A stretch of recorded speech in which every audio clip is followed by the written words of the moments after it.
Fox FM.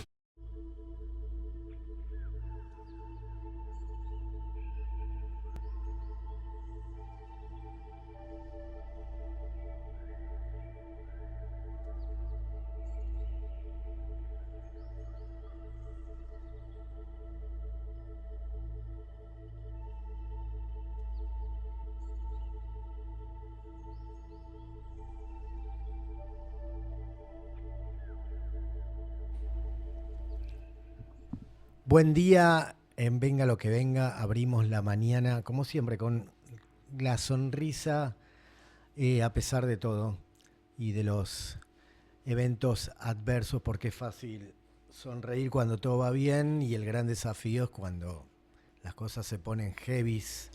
Así que estamos conectados en distintos países, porque Martín Gack está en Alemania, nosotros acá en Rosario. Y ya directamente lo saludamos, le damos la bienvenida. ¿Cómo andás, Martín?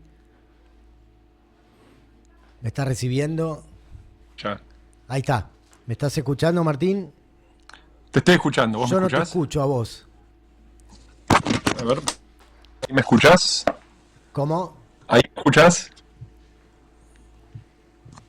Me deberías estar Ahora sí, escuchando, mi ahora sí, micrófono dice... ahora sí. Ahí vamos. Ok, perfecto, perfecto. Martín. Buenos días, decía buenas tardes desde Berlín, Claro. 3 de la tarde. Bueno, ya hemos conversado algo. Llegué a vos, Ujú. no sé, creo que te lo había dicho, en una discusión en Facebook donde hay un contacto que tengo, Mariano, que en un momento me etiquetó, esto no sé si te lo había contado, me etiquetó No, diciéndome, Alejandro, ¿viste esto? ¿Qué tenés para decir? Pero tiene muchos seguidores, yo también, yo no negué la etiqueta, de que había que la iglesia judía, decía él, hacían la circuncisión y después le succionaban el pene al niño. Que salió en una noticia de CNN. Y le digo, mirá, Mariano, de la foto que tengo en blanco y negro de lo mío no pasó nunca. En los miles que he estado no vi nada similar. No te niego que no haya algún sector que haga algo de esto, porque el judaísmo es amplio, es vasto, vos tenés, qué sé yo, como partidos políticos que después cada uno tiene sus ramas. Aún así, él me seguía insistiendo con esto. Entonces, bueno, eso fue lo primero que pasó. Así que te lo consulto. ¿Vos has visto algo en las circuncisiones judías que el Moil succione el pene al niño una vez que se termina? no lo he visto personalmente, la práctica existe, se llama Metzitza P, Ah, va, en bien, bien. la boca.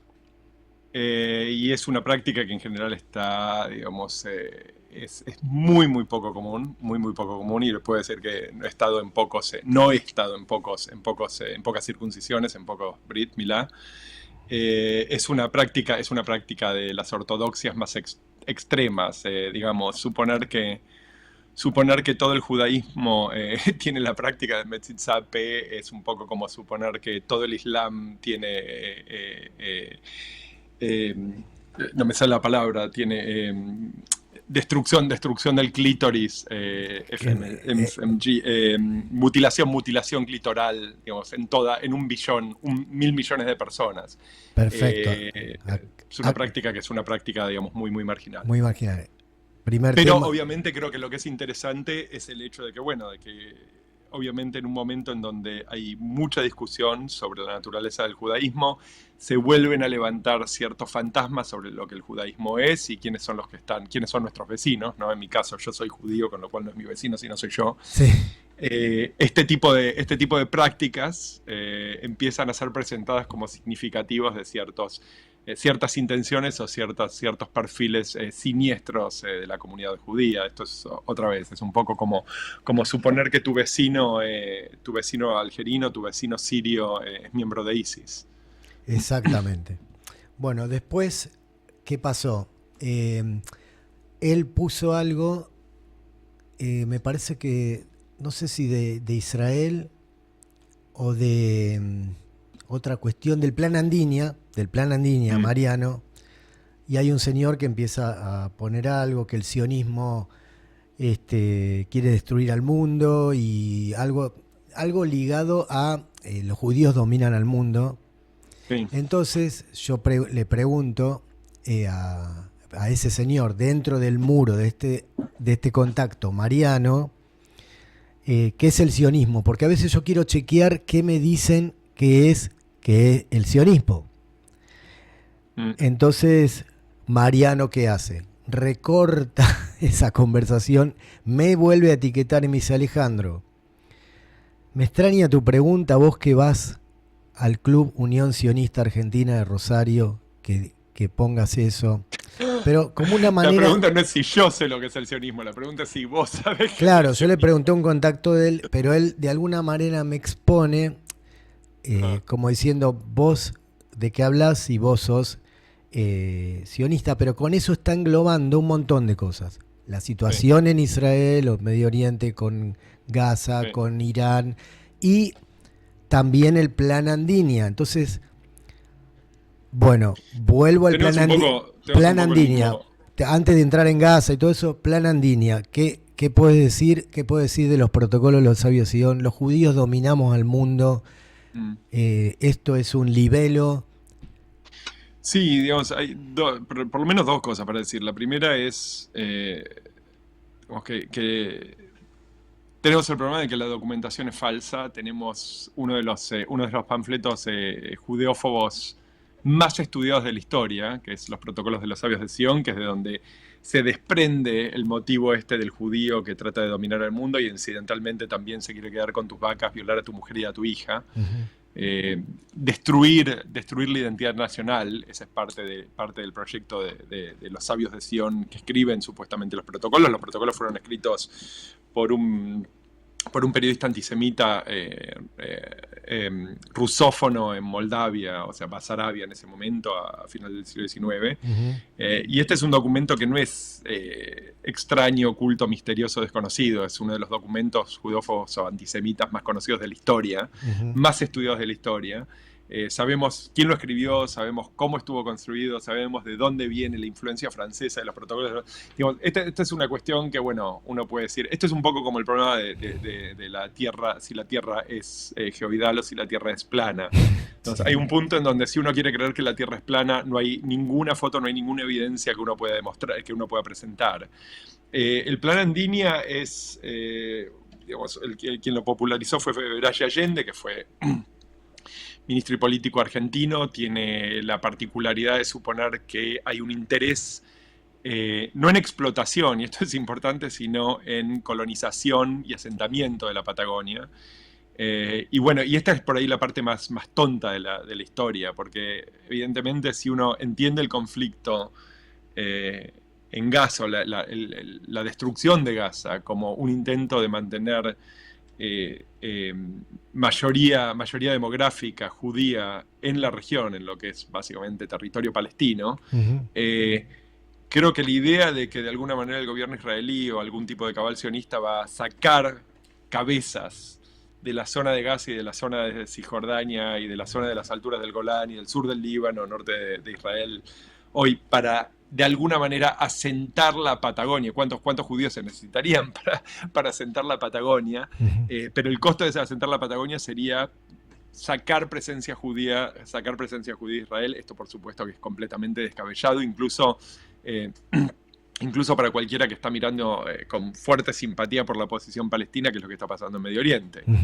Entonces, o sea, tiene todos estos problemas, que son los problemas de que simplemente, o sea, conocemos el pedigrí de la posición, conocemos básicamente lo que quiere decir en términos de la política de Israel, etcétera, etcétera, y después vuelve otra vez sobre la misma cuestión, esto que me citaba Peo, que las prácticas estas oscuras de los oscuros judíos que andan frotándose las manos en cuartos traseros, etcétera, que es básicamente una caricatura. Es una caricatura del judío que responde a cierta articulación del antisemitismo que en el tema que nos trae acá, que es Gaza, alimenta el sionismo, porque parte de la cuestión del sionismo, parte de la cuestión básica del sionismo, es que es el remedio para el antisemitismo. Claro. Cuanto más antisemitismo, más necesario es el sionismo. Ujú. Y yo creo que mucho de lo que, digamos, yo tengo que decir que la ola de antisemitismo yo no la he visto. Creo que veo mucho del viejo antisemita, ¿no es cierto?, sentado en algún lugar de la provincia de la provincia de Chubut, de la provincia de Neuquén, diciendo las mismas cosas que decía hace 30 años, Ujú. pero que por supuesto, digamos, la situación en Israel les da pie para reavivar este tipo de mitología. El problema que creo que esta gente no entiende, o quizás entiende y es adrede, es que es una contribución directa al programa israelí, directa, porque parte del discurso, y este ha sido el discurso de Netanyahu incluso hasta en París, después de los ataques del 2014 contra Charlie Hebdo y Super Kosher, fue que no hay ningún lugar en donde el judío esté a salvo, por lo tanto se tiene que mudar a Israel. Obviamente mudarse a Israel quiere decir ocupar espacio palestino. Ujú. Entonces, la relación entre el antisemitismo caricaturesco, este estúpido, que no comprende básicamente lo que es el contexto histórico, no comprende las realidades políticas, es una contribución directa al sionismo. Y este es uno de los tres elementos que para mí son realmente problemáticos. Ujú. Después estoy más que dispuesto de mostrarle a quien lo necesite que no tengo cuernos en la cabeza y que no tengo un apéndice en la columna vertebral en forma de cola reptiliana. Claro. Sí, sí, tal cual. Yo también estoy dispuesto a eso. Cuando quieran, me pueden llamar. Bien, entonces, ¿qué pasó?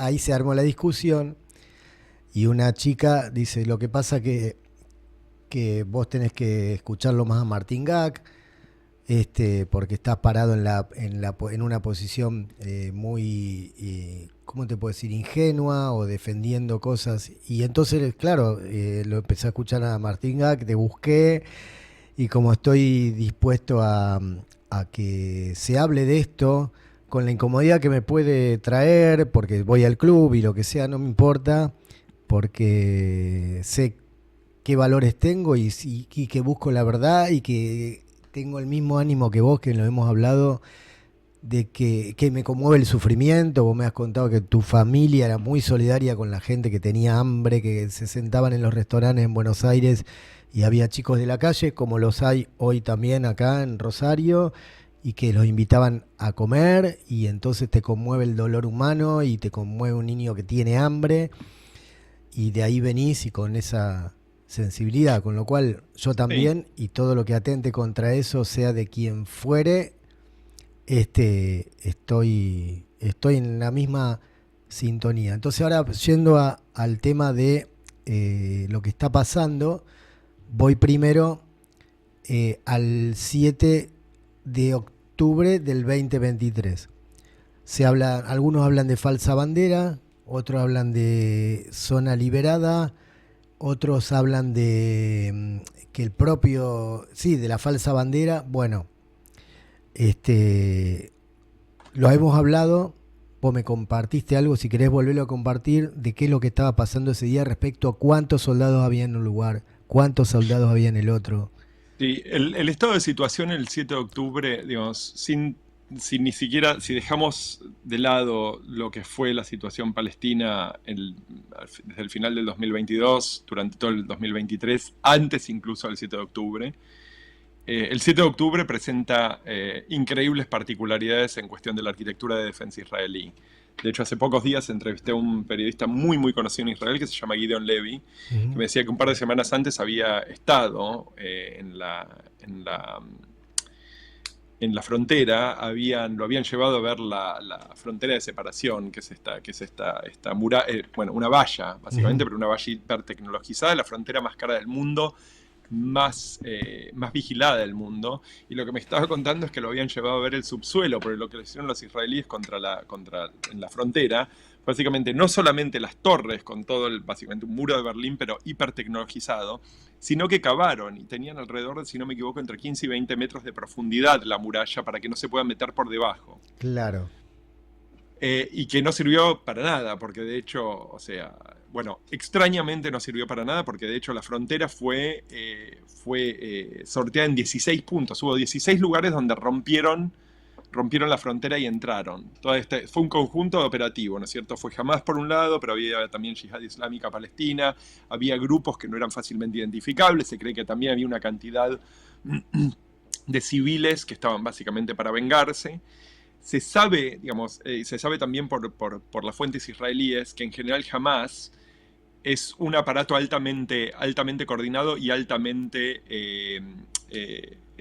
no me sale la palabra, altamente obediente, en el sentido de que disciplinado, altamente disciplinado. Entonces que los despliegues, y específicamente porque es un grupo islamista, básicamente tiene una adherencia muy fuerte a lo que es conducta en guerra. Eh, que muchos de los desmanes que se vieron, especialmente la posibilidad de abuso sexual, etcétera, probablemente venían de otros grupos. A lo que voy con esto es que había una cantidad de movimiento que no pudo no haber sido detectado, porque envolvía muchos diferentes grupos, incluido a Hamas. Sabemos que el 3 de octubre, la inteligencia egipcia le avisó a la inteligencia israelí, y esto no es algo que diga yo, pueden salir a buscarlo, lo van a encontrar en el New York Times, o sea, los reportes, que había movimiento en tierra, que algo se estaba preparando, y era claro que algo se estaba preparando. Mucho del entrenamiento se hizo directamente a la vista de los puestos de vigilancia israelí, y de hecho los reportes están ahí. Y después tenemos cosas que son mucho más extrañas, que por ejemplo el hecho de que hubo enorme movimiento de tropas en los días previos que sacaron a las tropas de Gaza, de lo que se llama el sobre de Gaza, la región alrededor de la frontera, y las movieron a Cisjordania y dejaron directamente contra el muro, directamente en vigilancia, a únicamente 400 soldados para toda la frontera. Sabiendo incluso, porque ahora lo sabemos por las fuentes egipcias, etcétera, que había movimiento y que había inminentemente algún tipo de peligro, a pesar de que uno puede decir, ok, no sabían cuáles. El 7 de octubre mismo, lo que pasó, y que esta es una de las partes más extrañas de todo esto, es que hubo órdenes que ahora están certificadas por un miembro del ejército israelí, que habló esta semana en la Knesset, en el Parlamento, de no activarse. Y de hecho, a lugares como Nir Oz, que es uno de los kibutzim, un kibutz en el sur, donde hubo ataques, no apareció un solo soldado hasta las 3 de la tarde. Hasta las 3 de la tarde, estamos hablando 6, 7, 8, 9, 10, 11, 12, 1, 2, 3, casi 9 horas después, 8 horas después. Claro. O 10 horas después. Claro. Y esto es completamente incomprensible, porque de hecho para los movimientos, especialmente desde la zona de Beersheba, la zona donde hay presencia militar, en Beersheba hay fuentes militares, hasta la frontera, hasta los kibutzim del sur, son a lo sumo de entre 20 a 45 minutos de vuelo. Entonces, hay una cantidad de incógnitas acerca de qué es lo que pasó. La forma en la que Israel lo explica es que hubo fallas en los mecanismos de seguridad. Pero entre mis fuentes israelíes hay muy pocos que lo crean. Muy pocos creen eso. Después yo tengo un libro que dice, de Ventas Gal, ¿Cómo se explica que una potencia como Israel haya sido sorprendida por Hamas? Y la explicación que da este libro es el precio del exceso de confianza. Dice, desde hace años las autoridades militares israelíes prefieren un ejército pequeño e inteligente, desarrollan una valla inteligente para impedir que penetrasen túneles ofensivos desde Gaza hacia Israel. Entonces, estas son pamplinas, absolutamente pamplinas. O sea, no tiene ni pies ni cabeza y es una aseveración sobre la psicología política israelí que simplemente no es cierta. Porque si uno ve el tipo de despliegue, el mismo día había 25.000 soldados activos israelíes adentro de Cisjordania, donde no hay Hamas, claro, donde no había frente de tormenta, donde tienen su coordinación de seguridad totalmente atada alrededor de la autoridad palestina. Sí. Y no solo eso, el problema es que esa aseveración, que es que los israelíes tenían demasiada confianza en su capacidad operativa, con poca gente, no toma en cuenta el hecho de que había avisos claros, tanto de las propias fuerzas. Hay también un memorándum interno, donde ahora sabemos que la distribución los israelíes distribuyen tarjetas SIM en Gaza y básicamente pueden leer la activación, de comunicaciones adentro de Gaza. Y de hecho hubo una explosión de comunicación el día previo. Entonces, esto es simplemente excusar a Israel, o sea, y es una excusa sonsa, porque uno puede decir, ok, está muy bien, puede ser que tengan la idea de un ejército profesionalizado con menos gente, más dúctil, Ujú. Pero, digamos, eso no explica el retiro de tropas, eso no explica el hecho de que no se hayan efectivamente movido contra lo que era una amenaza avisada por uno de los sistemas de inteligencia con los cuales ellos activamente cooperan. En Egipto, Entonces, claro. esa es una explicación muy linda, pero completamente falsa. Bien, bien, bien, bien. ¿Por dónde seguimos en los minutos que nos quedan? Donde quieras vos, que estás... No, o sea, yo creo que, digamos, tenemos una cuestión de base acá, que es eh, qué es el sionismo, qué es Israel, pero la más importante de todas es que es Palestina. Y la pregunta que yo creo que todos se tienen que hacer, independientemente de sus convicciones políticas, ideológicas, y en muchos casos tengo que decir que a pesar de su educación, porque todos obviamente en alguna medida tenemos que luchar contra las identidades que nos construimos, Ujú. yo creo que la pregunta que nos tenemos que hacer es si fueran nuestros hijos, y si fueran nuestros hermanos, y si fueran nuestros abuelos, ¿qué es lo que querríamos para los palestinos que estamos viendo en pantalla? O sea, olvidémonos sobre la discusión sobre si hay derecho a existir, si no hay derecho a existir, quién existe, quién no existe. No estoy hablando del palestino con la gran P, no estoy hablando del hebreo, del israelí con la gran I. Estoy hablando de la persona que uno se encuentra enfrente sufriendo. Y para mí la respuesta es muy simple. Para mí acá no hay una discusión, no hay ni siquiera un dilema moral. Yo no soy leal a una ideología por encima de mi lealtad a un ser humano en el que me reconozco. Y mucho menos cuando reconozco la cara de mi hijo, las manos de mis amigos, Ujú. la comida de mis tíos, el hambre de alguien a quien quiero. Eso a mí me moviliza. Eso lo que me hace a mí es imponerme un deber del cual yo, por lo menos, no sé cómo escaparme. Y definitivamente la demanda de lealtad tribal que el israelismo hace del judío no alcanza para que yo mire para otro lado y diga este chico que está sufriendo no está sufriendo. ¿Cómo Y es eso? después, Espera, no lo entendí. Lo de tribal. Explícamelo otra vez más. digo, la idea esta que Israel piensa como que el judío es parte de la tribu de la cual ellos son dueños. ¿No es cierto? El judío argentino es un judío de alguna para el israelí o para el israelismo, porque creo que el sionismo es un poco un aparato diferente, que no lo defiendo de ninguna manera, pero creo que acá lo que tenemos es la operación en política real del sionismo, que es mucho más violenta que cualquier cosa que hayamos visto, porque es concreta, lo hace en nombre de los judíos. Y cuando a mí se me pide que me calle la boca, a mí se me pide que no hable en favor de los palestinos, porque número uno, los palestinos no existen, número dos, es culpa de Hamás, número tres, los israelíes tienen derecho a defenderse a sí mismos, incluso con un infanticidio masivo. Todas esas demandas de lealtad a la tribu Bien. nunca pueden competir con la necesidad que tengo de abrazar a esos chicos, meterlos en mi regazo y darles protección. A Bien, mí ahí va. la imagen del chico que sufre, la imagen del que sufre, me mueve mucho más, tiene mucho más fuerza sobre mí. Y yo estoy totalmente convencido, te puedo decir que esta es la mayor parte de la comunidad judía argentina, como es la mayor parte de la comunidad argentina. El tema es, yo creo que no es que tienen que encontrar excusas para ayudar. Yo creo que lo que está buscando la mayor parte del público, que trata de simpatizar con Israel, es seguir encontrando excusas para simpatizar con Israel pese a todo lo que estamos viendo. Ujú. Y de ahí es donde tipos como Ventas Gal creo que son tan útiles, porque vienen y cuentan historias que son totalmente descabelladas, pero que se condicen con la necesidad de decir Israel es víctima, a pesar de que tenemos 80 años de una ocupación brutal. Y acá creo que hay un último elemento al que quiero apuntar, que es el deber más básico, en lo que a mí respecta, para poder interactuar con lo que está pasando, es saber. Tenemos que saber. Nuestro deber es saber. Bien. No es suficiente decir, tipo, los palestinos se subieron a bondis, ¿cómo se llama? A micros en los años 90 y se volaron por el aire y mataron civiles. Sí, yo lo sé. Y de hecho eso tiene que ser condenado, no solamente condenado, eso tiene que ser investigado y tiene que ser juzgado. Ujú. No es suficiente decir eso. Es importante saber también a qué responde la construcción de ese tipo de terror. Ese terror no es algo que viene de ningún lado. Entonces, no es una cuestión de justificar, y esto es importante, porque de hecho eso tiene que ser juzgado y condenado, porque es un acto criminal. Pero el punto es, si queremos parar ese tipo de criminalidad, tenemos que entender cuáles son los mecanismos que lo generaron.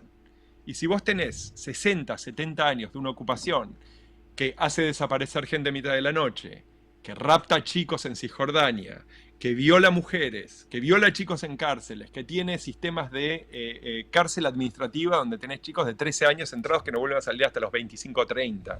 Si vos tenés la destrucción de tierra, la ocupación de tierra, el robo de tierra, tenés gente que está siendo étnicamente limpiada. Siempre alguien pregunta, ¿cómo va a haber un genocidio si Gaza creció en población? Sí, porque están agarrando gente en Cisjordania, agarrando gente en el norte y la están empujando dentro de Gaza. Gaza creció en gran medida porque hubo deportaciones desde otras partes de Israel. Entonces, esa historia tiene que ser comprendida, número uno, porque creo que nos sirve para entender la posición palestina. Número dos, porque nos sirve para entender cómo frenar la espiral de violencia. No es suficiente decir, no hay ningún crimen, especialmente si es en olas, que vaya a ser detenido simplemente por un proceso represivo. El proceso represivo nunca alcanza. Pueden ir a Guatemala a fijarse de lo que estoy hablando. Pueden ir a Brasil, a las favelas de Brasil o a las chabolas de Venezuela. No es suficiente, los cambios para que estas cosas dejen de suceder tienen que ser estructurales. Y si vos tenés gente que no puede ni siquiera juntar agua en Cisjordania, porque la colección de agua es propiedad del Estado israelí y no les dan permisos para juntar agua. ¿En Cisjordania o en Gaza? En Cisjordania. Bien. En Gaza el agua subterránea no puede prácticamente ser recolectada porque es agua salada. Por eso hay grandes plantas de desalinización que los israelíes ahora mayormente destruyeron. Bombardeando. Entonces yo creo que ese es el punto. El punto es, tenemos un deber de saber, número uno, y número dos, creo que tenemos el deber, para quien le surja por lo menos, de reconocer la humanidad del otro en la cara que sufre. Por supuesto. ¿No? En el chico que estira las manos para que le den comida o para que lo abracen y lo protejan. Sí. Tal cual. Bueno, ¿cuánto nos queda, Liz? Porque tiene ya hay que cortar. No lo puedo creer. Con todo lo que sé, con todo lo que aprendo. ¿Dónde te pueden seguir, Martín? Y te comprometo para que podamos. Yo sé que estás muy demandado. Tenés familia, niños pequeños. Bueno, recreación. Siempre estoy contento de juntarnos para charlar y definitivamente tener la conversación con vos cuando quieras. Creo que es esencial, honestamente. Creo que es esencial que tengamos estas conversaciones. Creo que ahí nos damos cuenta que ni vos ni yo comemos vidrio, que podemos llegar a esto desde lugares, desde experiencias diferentes. Me pueden encontrar en Instagram, Martín Gac, y ahí es principalmente donde estoy haciendo la mayor parte del trabajo y después... Hay mucho material y a diario, digamos. A diario. Todos los días estoy reportando y analizando y posteando, así que... Bien. Te mando un fuerte abrazo. Gracias porque me encontré con un ser humano que me respetó de entrada, que me comprendió mi angustia, mi disonancia cognitiva, mis miedos. Y eso lo tengo yo también. Ya sé, lo valoro mucho. Lo valoro mucho. Así que bueno, hasta muy pronto. Después te mando la entrevista. Gracias. Abrazo. Un abrazo grande.